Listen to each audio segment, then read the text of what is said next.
Good morning. Good morning, folks. Good morning, folks. Morning, morning. Oh, there we go. That's better. That's better. So you're going to have to bear with us today because it's a bit of a Heath Robinson service again today. We've got boom boxes and speakers and no podium. So yeah, we're there. The main thing is, before I go into this, what I've written down, I honestly mean this from the bottom of my heart, and it's sincere. I really sincerely believe it. But I can't. I'm blown away by how many people are here today. I've been here all week, and I've looked at the numbers, and I've thought there's nobody here. We can have a very small, little, intimate service on Sunday, and this has actually blown me away. This is the fullest this tent's been for some time. So I appreciate it, and I'm sure all the lads and the ladies here do too. And thank you all for making the effort to come here on a Sunday morning. We all know it's not easy. Some of us have had rowdy nights, and it's, you've got to shake yourself off, and hopefully the shower wakes you up and you get here.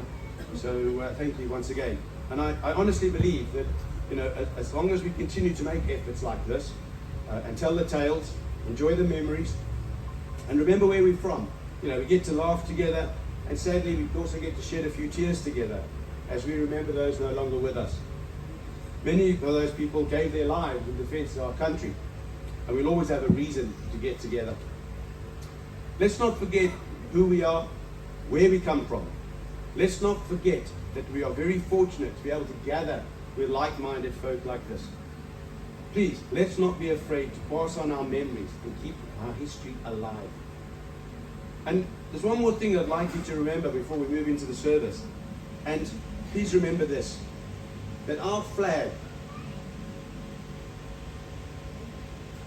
did not fly because the wind moved it.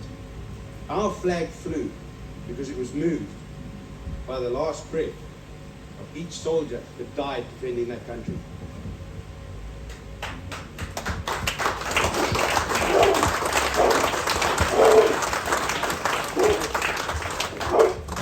May I now ask you to take a moment to bow our heads as we reflect and remember those that gave their lives standing together, fighting for our country, and others that have left us in the years since. As a show of respect, we've left a small gap between us here today, and once we've had the prayer, we've had the last post, we'll close that rank just to say goodbye to those people. So thank you very much. So if you could all bow your heads and just give us a moment. They shall not grow old as we that are left grow old. Age shall not weary them, nor the years condemn. At the going down of the sun and in the morning, we will remember them. We will remember them.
Thank you very much.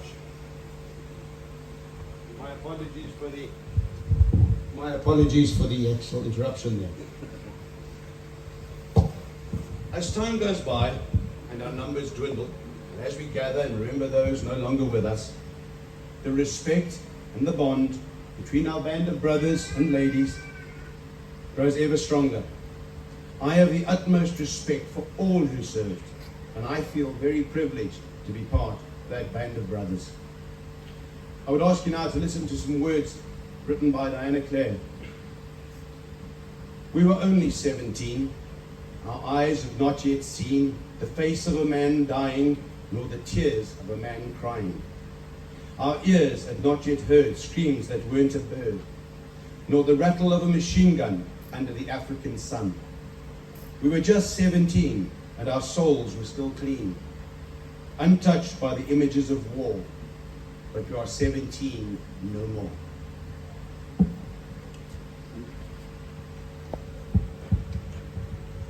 Moving on, I'd like to just make a special mention of a momentous event that took part this year.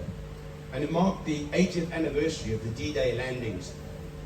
And as a matter of respect, I would like to take a moment, and I'm sure you'll join me, in saying thank you to all the men and women that took part on that momentous day.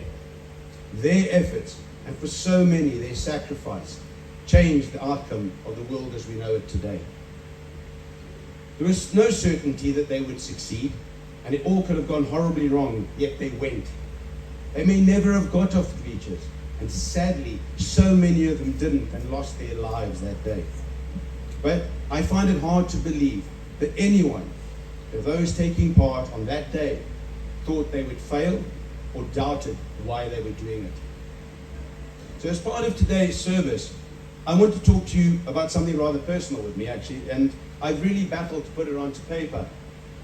In fact, most things I talk about in the services, I do try and put some form of order to it. It doesn't always sound like that, but I do try. And I try and have a sort of theme running throughout. But with this one, it's just something I can't seem to put down on paper without talking like this. And it's a bit emotional for me, but I do need to offload it. And I hope I don't offend anyone, and I also hope that there are some amongst you, if not all, that feel the same way. But of late, I have noticed, mainly on social media, that there's a question that seems to pop up quite often. And it's to do with the Rhodesian bushwalk. And the question is, would you do it all over again? Would you do it all over again? Simple enough question. Would you do it all over again? And I'm blown away by the majority of responses that without hesitation come back and say, I've just heard it here. I'd do it all over again without a shadow of a doubt. And it is those people that have been instrumental in creating the bond that we have in this marquee today. There were people who went there knowing that there was a chance they would not come back, yet they were still willing to go and fight for their country. They look back and they see what we had in terms of life, what we were actually fighting for. There are people who've lost loved ones, be they fathers, sons, brothers, daughters, cousins, friends, who would still say, yes, I would do it all over again, because it gave us a life that we were willing to fight for, and sadly, many died for.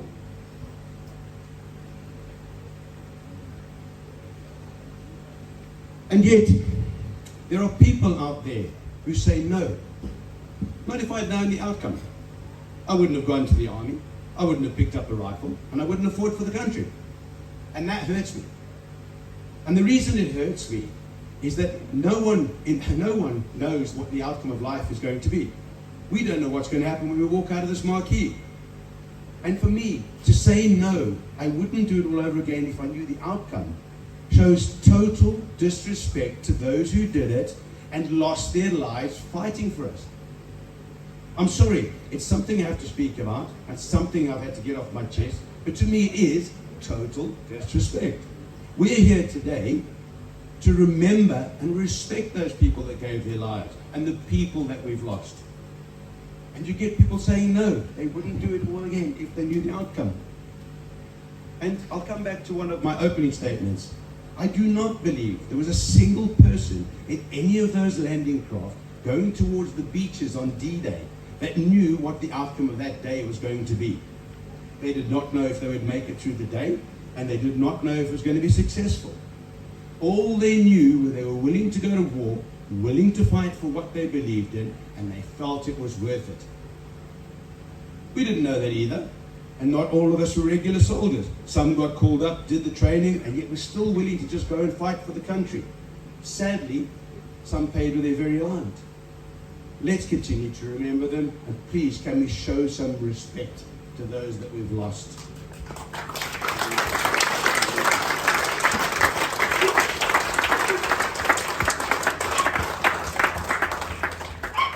When I'm driving through the UK countryside, and when I see a field of poppies, I don't actually go, wow, that's beautiful. I do go, wow, but then I become very subdued because I automatically think of remembrance. And when I look at those poppies, I can't help but think of those that gave their lives and those that we've lost, because the poppy has become such a strong symbol in terms of remembrance. The other thing that did strike me about the poppy is that when I see those poppies, they're in full bloom. They're strong and bright. But poppies aren't always like that. There is a time in the season when there are no poppies. They've gone. All the flowers have gone. But there is a seed, and that seed starts to germinate, and that seed starts to grow. And once it gets strong and tall, it opens up and blooms. It's there for us all to see. But as the season moves on, it starts to fade, it starts to wilt, and eventually it's no longer with us. We're kind of like that as well. Because if you think about the veterans who are going to the D-Day 80th anniversary Remembrance Service, there's a very strong chance that of the few that went this year, many may not be there next year. Sadly, in a few years, none of them will be there. But if we don't pass on the memories of those men that were once standing tall and in full bloom and went to fight for their country, they will be lost forever. But that won't happen, because people will see a poppy and they will remember what that poppy signifies. I think it's something we need to do as well. We need to remember that we had young men and women who stood tall and were in full bloom like the poppy. Sadly, some were cut down in their prime, and others have started to fade and wilt, and others are sadly no longer with us. But next season, it'll all start again. And that is where we need to ensure we pass on the memories and the history and the love we had for our country. That we're willing to go to war for, fight for, and actually die for. We need to pass on to our next generations, to our sons, daughters, to our grandchildren. So when we have faded and wilted and we are no longer here, the next generation can stand tall and proud, saying, my parents, or my grandparents came from Rhodesia. They fought for their country, and no one can take it away from them. It's all about pride and respect, folks. It's got nothing to do with why we did it or any political rhetoric or anything like that. For me, it's the pride we had for the country that we lived in and still have that pride, and the respect for those that lost their lives fighting for it. Pride and respect, that's all we need. Pride and respect. But we need to pass on that pride and respect to the next generations, and those generations must know where you got that pride and why you have that respect. So think carefully when you look at the veterans, and when you look at that veteran and you think, wow, he's faded a bit. He's not quite as strong and tall as he used to be. He's faded. He's actually wilting. Because one day, he or she is no longer going to be with us. Show them the respect. Show them the pride that you have in them and what they did. And it's on that note that I would like to play a song while you bow your heads and think about those that you have lost, those that you knew, and I would like you to do it with that pride and respect in your mind. Pride and respect. Keep it in your mind, keep it in your heart. The song I'm going to play for me is a traditional song of the JV. And when I first started coming here, way back when, and before I had the actual honor of being able to stand up here and do the service, it used to be played at virtually every JV. And in the light of today's theme, I'd like to play a version of that tune. Hopefully it will help you remember those no longer with us, and to do it with pride, and to do it with respect in your heart.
Guys, we got to the stage now where it's time to say farewell from the folks standing up here, and I'm sure for most of you now, so, you know, we'll be on the road, some of you will be staying tonight.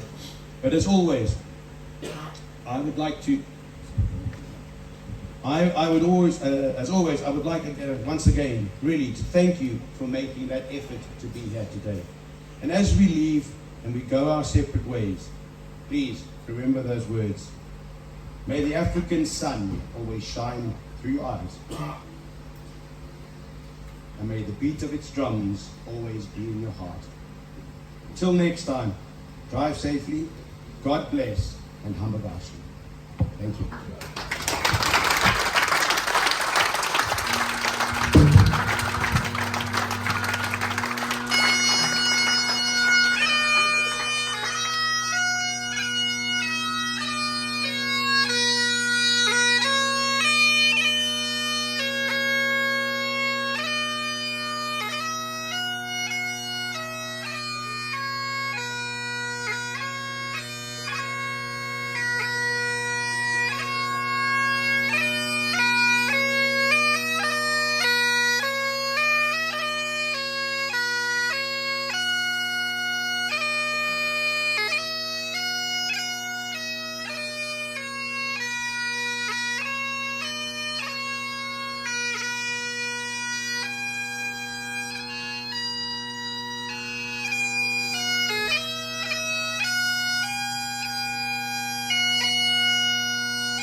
Thank you, sir. I know that was late, but thank you so much. I really appreciate it. Did you enjoy the celebration? Thank you. Very good. Thank you, sir. Good, brother.